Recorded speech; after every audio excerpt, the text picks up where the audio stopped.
सुखी कुटुंबासाठी व तसेच कुटुंबाच्या प्रगतीसाठी काही नियम आपण बघणार आहोत. दारासमोर येऊन कोणी नळात पाणी मागत असेल तर हातातील काम बाजूला ठेवून पाणी द्यावे, कारण नळात तहानलेल्या व्यक्तीस मुख्य जनावरास पाणी देणे अथवा पाजणे भाग्याचे मानले जाते. 2. रस्त्यावर वृद्ध, अंध, अपंग, आजारी व्यक्तीला मदत हवी असेल तर ती जरूर करावी. यासारखे पुण्य कमवण्याची संधी नाही. महिलांनी झाडू व्यवस्थित आडवा ठेवावा, उभा ठेवू नये. झाडू लक्ष्मीचे प्रतीक आहे, त्याचा मान ठेवला पाहिजे, मान राखला पाहिजे.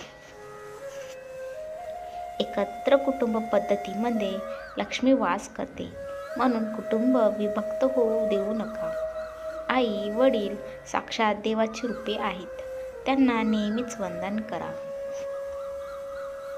संध्याकाळी घरातून या 3 वस्तू कोणालाही देऊ नका.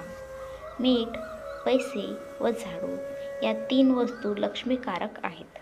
आपण सायंकाळी लक्ष्मी येण्याची वाट पाहतो, म्हणून तिला घरातून बाहेर जाऊ देऊ नका. मीठ सांडल्यावर त्यावर पाय पडू नये, ते नीट गोळा करून पाण्यात टाकावे. आपल्या घरातील शिळे अन्न कुत्र्याला किंवा मुक्या जनावरांना दिल्यास पुण्य आपल्या पदरात पडते. घरातून कामानिमित्त बाहेर पडताना शर्टच्या वरच्या खिशात थोडे तरी पैसे ठेवावेत. मोकळ्या खिशाने कधीही घराबाहेर पडू नये. पैसा पैशाकडे जातो, हे शाश्वत सत्य आहे.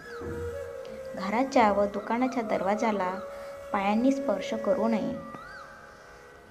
रोज सकाळी पूजा झाल्यावर घरात शंख न विसरता फुंकवावा.